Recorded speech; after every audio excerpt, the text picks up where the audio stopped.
నాన్న కబ్జాల కింగ్, కొడుకు liquor mafia don. Peddireddy Ramachandra Reddy ప్రభుత్వ భూముల్ని కబ్జా చేయడంలో కింగ్ అయితే, కొడుకు మిథున్ రెడ్డి లిక్కర్ స్కామ్లో కింగ్గా మారిపోయాడు. వీళ్ళిద్దరి ఆటలు త్వరలో ముగిసిపోవడం ఖాయంగా కనిపిస్తోంది. మద్యం కుంభకోణం కేసులో కర్త కర్మ క్రియ వైసీపీ ఎంపీ మిథున్ రెడ్డి అని తేలిపోయింది. జగన్రెడ్డి ప్రభుత్వ హయాంలో నూతన మద్యం విధానం ముసుగులో వైసీపీ ముఠా సాగించిన దోపిడీ అంతా ఇంతా కాదు. లిక్కర్ ముసుగులో వేల కోట్ల దోపిడీకి పాల్పడ్డారు. ఈ దోపిడీకి రూపకల్పన, అమలుకు ఏర్పాట్లు, ముఠా సభ్యులకు ఎప్పటికప్పుడు దిశానిర్దేశం చేయడంలో master mind Rajampet MP Mithun Reddy అని సిట్ తేల్చింది. డిస్టిలరీలు, సరఫరా కంపెనీల నుంచి ముడుపులు వసూళ్ల కోసం రాజ్ కేసిరెడ్డితో కలిసి హవాలా నెట్వర్క్ రూపొందించడంలో, వారు వసూలు చేసిన మొత్తాన్ని బిగ్ బాస్కు చేర్చడంలోనూ మిథున్ రెడ్డి కీ రోల్ పోషించినట్టు సిట్ గుర్తించింది. ఘరానా దోపిడీకి వీలుగా తొలుత కీలక స్థానాల్లో అనుకూల అధికారులను నియమించుకున్నారు.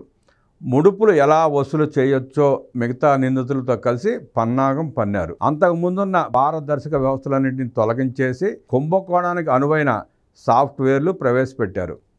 ముడుపులిచ్చిన కంపెనీలకే అత్యధికంగా సరఫరా ఆర్డర్లు ఇస్తూ అంగీకరించని సంస్థలను తరిమేశారు. వాటి స్థానంలో సొంత బ్రాండ్లు తెచ్చారు.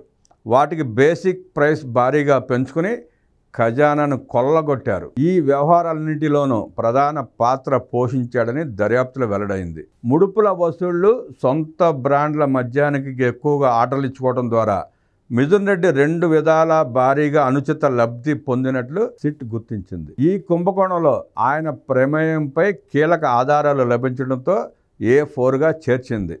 ఇప్పటి వరకు అరెస్ట్ అయిన నిందితుల రిమాండ్ రిపోర్టుల్లోనూ మిథున్ రెడ్డి ముందస్తు బెయిల్ పిటిషన్ను కొట్టేయాలంటూ సుప్రీంకోర్టులో వేసిన అఫిడవిట్లోనూ ఈ విషయాలన్నీ సిట్ స్పష్టం చేసింది. మద్యం కుంభకోణంలో తన ప్రమేయం పేరు బయటపడిందని తెలియగానే మిథున్ రెడ్డి ముందస్తు బెయిల్ కోసం ఏపీ హైకోర్టుకు వెళ్ళాడు. అప్పటికి ఆయన్ను ఆ కేసులో నిందితుడిగా చేర్చలేదు. దీంతో కోర్టు ఆ పిటిషన్ కొట్టేసింది. వెంటనే అజ్ఞాతంలోకి వెళ్ళిపోయిన మిథున్ రెడ్డి సుప్రీంకోర్టును ఆశ్రయించాడు. అప్పటికి ఆయన నిందితుల జాబితాలో లేడు. విచారణ కొనసాగుతున్నంత కాలం అరెస్ట్ నుంచి మధ్యంతర రక్షణ కల్పిస్తూ సుప్రీంకోర్టు ఆదేశాలు ఇవ్వడంతో అజ్ఞాతం వీడి బయటకు వచ్చాడు. తర్వాత సిట్ విచారణకు హాజరైనప్పటికీ దర్యాప్తు అధికారులకు సహకరించడం లేదు. ఈ క్రమంలోనే సిట్ మిథున్ రెడ్డిని 4వ నిందితుడిగా చేర్చింది. వీటన్నిటిపై విచారించిన సుప్రీంకోర్టు ముందస్తు బెయిల్ పిటిషన్ పునఃపరిశీలన నిమిత్తం ఏపీ హైకోర్టుకు పంపించింది. హైకోర్టులో పిటిషన్పై విచారణ పూర్తయ్యే వరకు మిథున్ రెడ్డిని అరెస్ట్ చేయబోమంటూ సిట్ తరపు న్యాయవాది సుప్రీంకోర్టుకు తెలిపారు.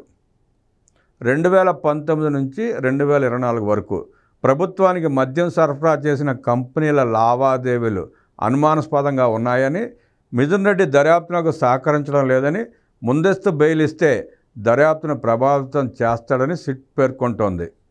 ఈ అంశాలను పరిగణలోకి తీసుకుని ముందస్తు బెయిల్ పిటిషన్ కొట్టివేయాలని అఫిడవిట్లో కోరుతోంది సిట్. దీనిపై ఇటీవల విచారణ జరిపిన హైకోర్టు కౌంటర్ దాఖలు చేయాలని ప్రాసిక్యూషన్ను ఆదేశించింది. సిట్ కౌంటర్పై 12 జూన్ 2025న కోర్టు విచారణ జరపనున్న నేపథ్యంలో మద్యం కుంభకోణం కేసులో ముందస్తు బెయిల్ మంజూరు చేయాలని కోరుతూ వైసీపీ ఎంపీ పెద్దిరెడ్డి వెంకట మిథున్ రెడ్డి దాఖలు చేసిన వాద్యం విచారణ నుంచి హైకోర్టు న్యాయమూర్తి కొంచెం మహేశ్వరరావు గారు తప్పుకొన్నారు.